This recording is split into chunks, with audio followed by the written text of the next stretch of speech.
Hi అండి, అందరికీ నమస్కారం. నా పేరు అమల. మీరు చూస్తున్నది Amala tech trade.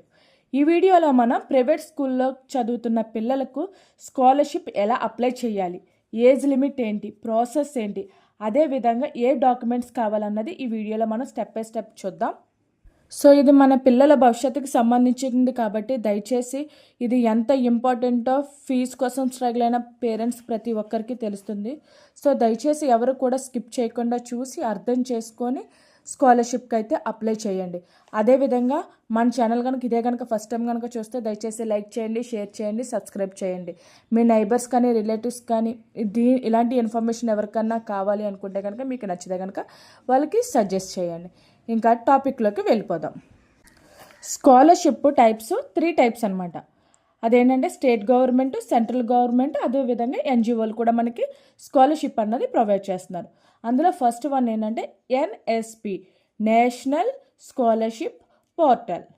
Second one state government scholarship, like Janmabhoomi కానీ అమ్మఒడి ఇలాంటివన్నీ స్టేట్ గవర్నమెంట్ అన్నది ప్రొవైడ్ చేస్తుంది అనమాట.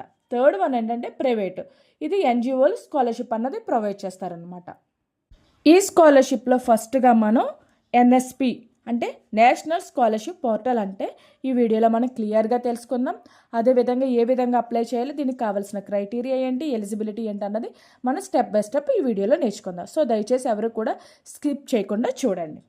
ఈ ఎన్ఎస్పి అన్నది అంటే ఏంటంటే సెంట్రల్ గవర్నమెంట్ ద్వారా దీన్ని డిజైన్ చేశారన్నమాట. సెంట్రల్ గవర్నమెంట్ అన్న వాళ్ళు ఈ ప్లాట్ఫామ్ అన్నది క్రియేట్ చేశారనమాట. అదేవిధంగా ఇది ఏంటంటే ఫస్ట్ క్లాస్ నుంచి పీజీ వరకు ఎవరైతే చదువుతున్నారో వాళ్ళందరికీ స్కాలర్షిప్ అన్నది ప్రొవైడ్ చేస్తుంది.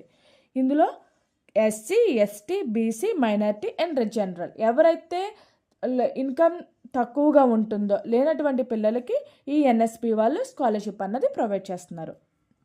ఈ ఎన్ఎస్పిఎల్లో ఎలాంటి స్కాలర్షిప్స్ ఉంటాయో చూద్దాం. First one pre matric scholarship. ఇదేంటంటే ఫస్ట్ క్లాస్ నుంచి 10th క్లాస్ వరకు స్కాలర్షిప్ ఉన్నదాన్ని ప్రీ మెట్రిక్ స్కాలర్షిప్ అంటారన్నమాట. Second one post matric scholarship. ఇదేంటంటే ఇంటర్, డిగ్రీ, పీజీ ఎవరైతే చదువుతున్నారో వాళ్ళకి స్కాలర్షిప్ అన్నది ప్రొవైడ్ చేస్తారన్నమాట. థర్డ్ వన్ యూజీసీ స్కాలర్షిప్ అంటే హై స్టడీస్ ఎవరైతే లైక్ పీజీసీ ఇంకా మాస్టర్స్ కట్ట చేయాలనుకుంటారో అటువంటి వాళ్ళకి కూడా వీళ్ళు స్కాలర్షిప్ అన్నది ప్రొవైడ్ చేస్తున్నారు. ఇంకా లాస్ట్ వన్ ఏంటంటే స్టేట్ లెవెల్ స్కాలర్షిప్. అంటే కొంతమంది యూఎస్ కానీ యూకే కానీ అట్లా స్టేట్స్కి వెళ్ళి చదవాలి అనుకుంటారు కదా, అటువంటి వాళ్ళకు కూడా ఈ స్కాలర్షిప్ అన్నది ఈ